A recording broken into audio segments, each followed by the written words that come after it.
As you make your way back to your seats, I'm going to invite Pat Cobb to come forward and share with us a ministry moment about her experience as serving as our delegate at the 2022 Annual Conference for the Louisiana United Methodist Church. So we welcome you, Pat. Thank you, Lane, and good morning, St. John's. Good morning. The annual conference was held a few weeks ago here in Baton Rouge, and since we'd not met in person since 2019, it was great to be able to see each other face to face. We were well represented from St. John's, having Natalie Cooper as a delegate at large, Grace Idikwu as a youth delegate, and she served on the opening worship. I served as your delegate from St. John's, along with retired clergy who consider their St. John's their church home. And of course, our own Pastor Lane was there, as were her parents.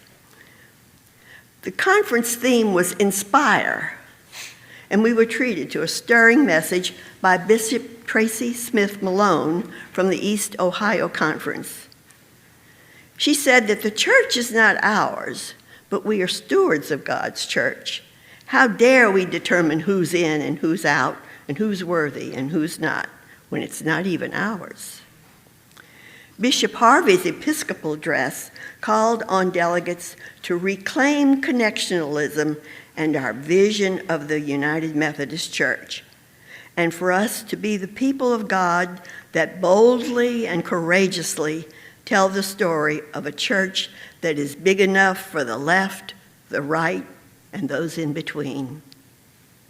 The Thursday morning message was given by Dr. Reverend J. Augustine, who's a New Orleans native. He likened the church to a big pot of gumbo. So you can recognize the sausage and the chicken and the okra, but they all come together to make something wonderful. We need to overcome our polarity and celebrate the diversity we share in Louisiana. He so inspired the anti-racism task force that they immediately worked on to bring a petition to the conference floor the next morning that would request the legislature to adopt a congressional redistricting plan that adds an additional majority black district. That petition passed with an overwhelming majority of votes. Both a joy and a concern were that we ordained 3 clergy, the greatest joy being seeing our own Pastor Deidre ordained. There was a large contingent of St. John's folks for the ordination service.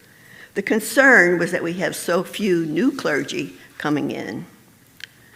The conference has a board of trustees like that of the local church, and they reported that 5 small churches had closed, and that's always sad. While there were 9 churches that chose to disaffiliate in the Thursday session, on Friday morning we heard an inspiring report from the Office of Congregational Development and Transformation.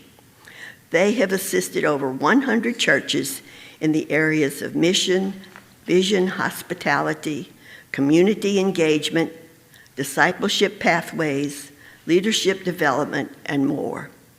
That office has also assisted in the birthing of 6 new faith communities, 3 of which are right here in Baton Rouge. Natalie and I attended dinner church at Broadmoor that highlighted some new, unique approaches to ministry. We also heard a report from the disaster response team on the amazing work that has been done after the devastating storms that we've experienced. We are blessed to have a dynamic young woman, Jennifer Swan, an attorney, as the conference lay leader. She reminded us that the Methodist tradition of spreading the gospel was through the laity. At our core, we are created to be in perfect relationship with God and each other. This is the role of the laity and the whole church, to live together as a community of believers held together by the inspiration of our hope that comes from Jesus.